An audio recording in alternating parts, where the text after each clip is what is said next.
तो दोस्तों, सभी को वेलकम है।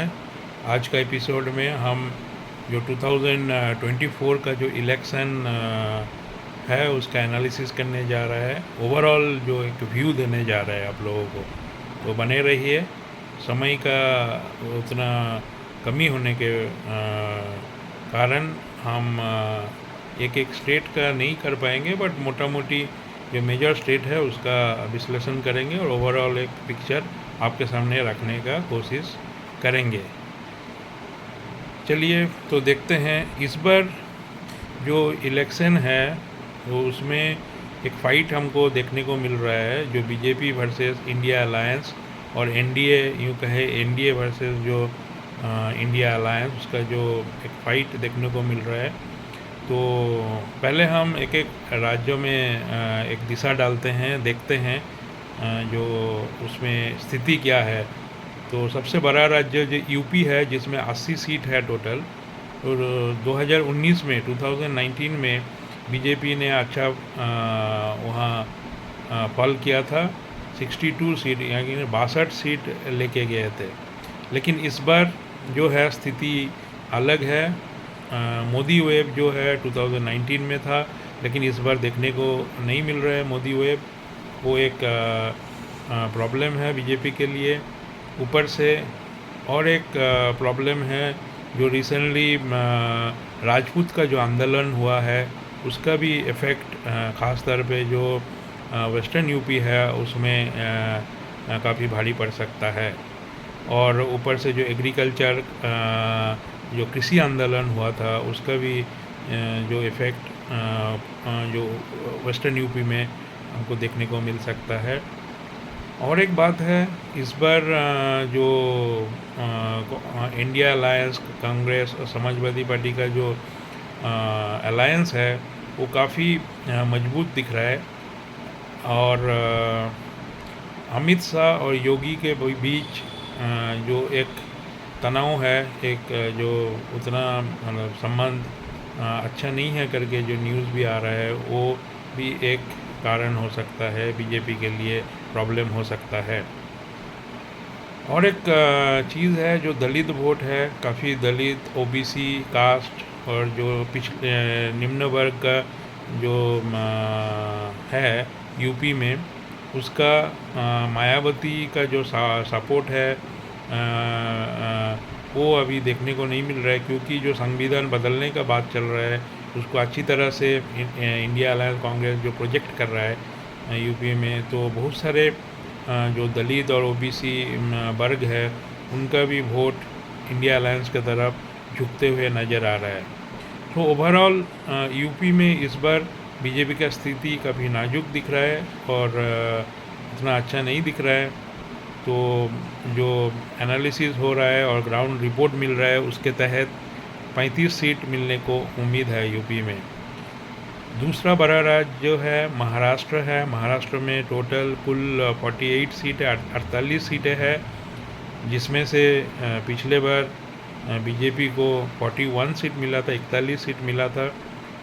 वो शिवसेना के साथ अलायंस में थे, काफ़ी अच्छा प्रदर्शन था। लेकिन इस बार महाराष्ट्र में जो है परिस्थिति उतना अच्छा नहीं है, क्योंकि बहुत सारे इश्यूज़ है जो शिवसेना को, दो मुद्दे हैं मेजर। एक शिवसेना को तोड़ा गया और एनसीपी को भी तोड़ा गया, सो फैक्शंस हो गया।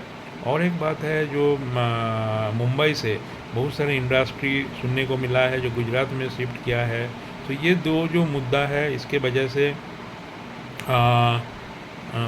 लोग काफ़ी खुश नहीं है बीजेपी के ऊपर।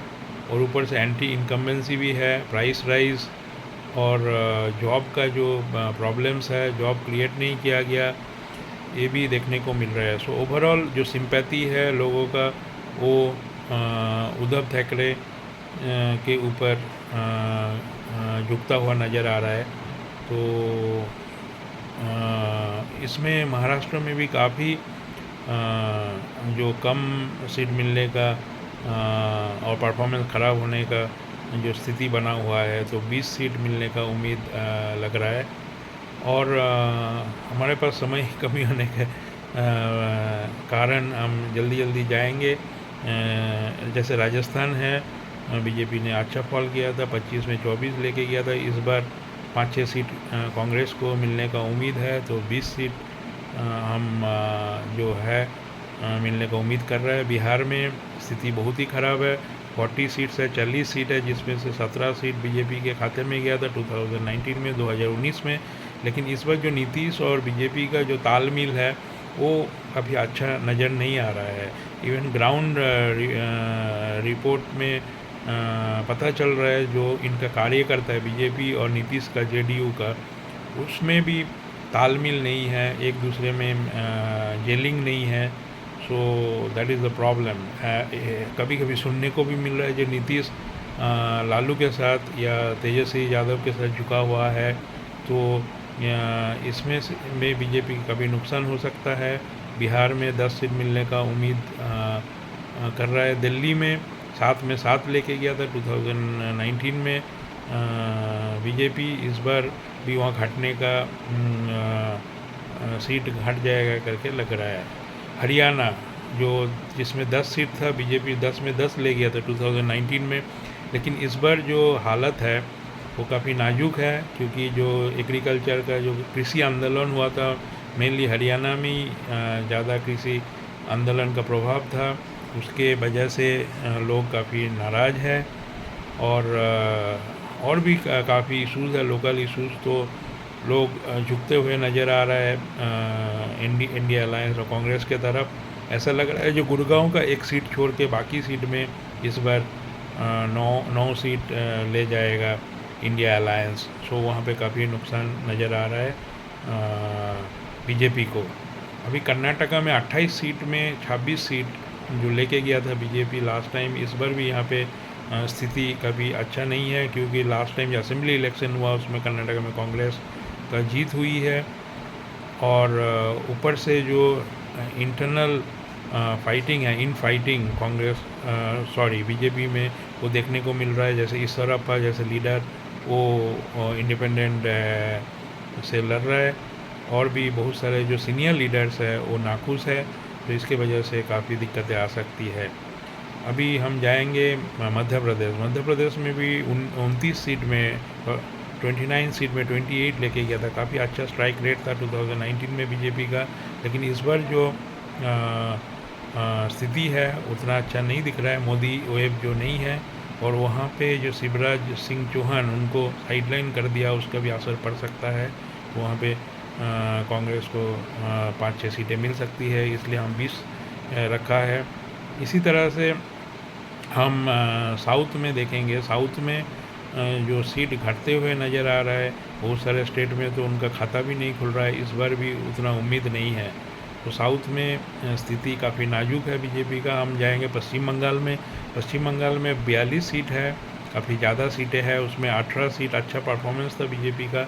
इस बार तो अमित शाह ने बार बार दावा कर रहा है जो वो 25 से 30 सीट लेके जाएगा, लेकिन ग्राउंड जो रियलिटी है वो उतना अच्छा नहीं है। वहाँ पे शुभेंदु अधिकारी जो विरोधी दल नेता है, फिर जो स्टेट प्रेसिडेंट है और दिलीप घोष है, उसके बीच में उतना तालमेल नहीं है, उनमें जेलिंग अच्छा नहीं है। तो there are divisions, there are problems, internal problems there. तो ओवरऑल वहाँ पे भी सीट घटते हुए नज़र आ रहा है। 9 सीट मिलने का उम्मीद है। तो लास्ट टाइम जो बीजेपी का जो सीट था 2019 में वो 303 हुआ था। इस बार मेजरली देयर आर जो इश्यूज़ है, एक तो मैं मोटा मोटी बता देता हूँ क्या इश्यूज़ बीजेपी को पीछे कर रहा है। एक है जो मोदी वेव है, मोदी का लहर था 2019 में, 2014 में, और पिछले 2 बार, इस बार लेकिन वो देखने को नहीं मिल रहा है, वो एक रीज़न है। दूसरा रीज़न है there are internal infighting among the senior leaders and the junior leaders among the BJP. So there are divisions, it has वो देखने को मिल रहा है, ज़्यादा हो गया अभी, तो वो दूसरा कारण है।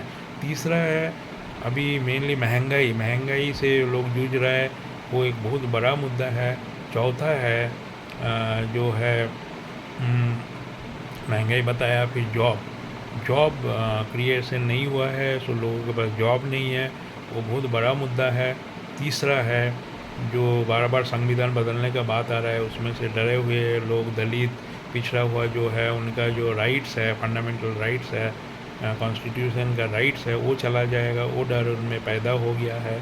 सो ओवरऑल जो पिक्चर है एन एंटी इनकम्बेंसी उसके ऊपर भी है।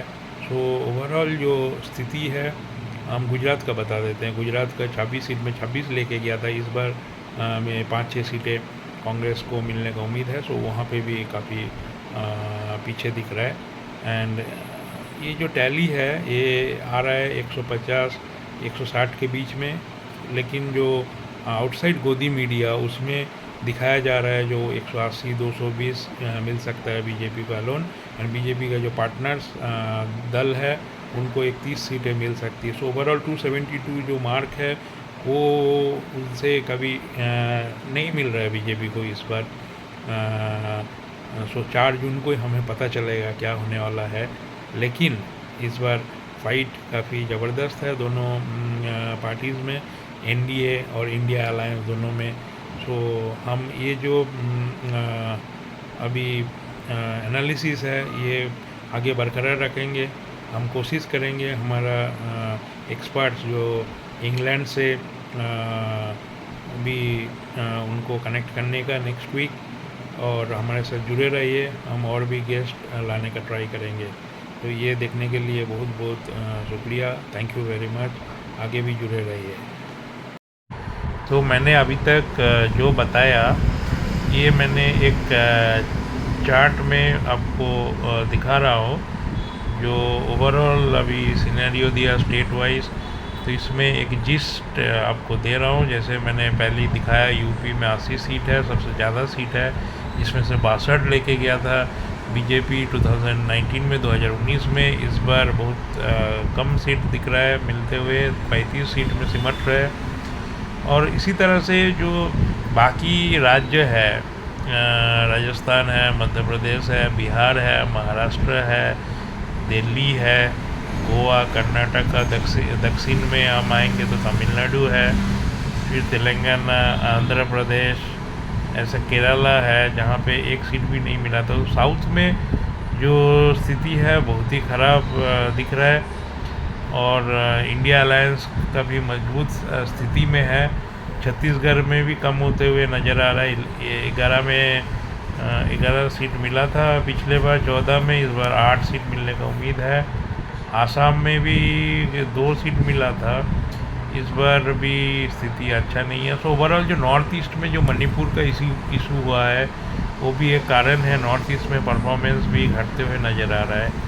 वेस्ट बंगाल में तो पश्चिम बंगाल में मैंने बताया 18 सीट मिला था 42 में, इस बार because of lot of infighting among the leaders and there are various other issues, वहाँ पे भी बहुत सीट घट रहा है, 9 सीट मिलने का उम्मीद है। सो जो मैंने ओवरऑल डिस्कस किया उसको इसमें एक जिस्ट के तरफ बताया। 303 सीट लिया था 545 में 2019 में, लेकिन इस बार 150-60 में सिमट रहा है। जो गोदी मीडिया का बाहर है, बाहर बताने वाला मीडिया है, वो लोग जो एनालिसिस कर रहे हैं उसमें 180 से 200 सीट या बहुत ज़्यादा हुआ तो 220 सीट बता रहा है।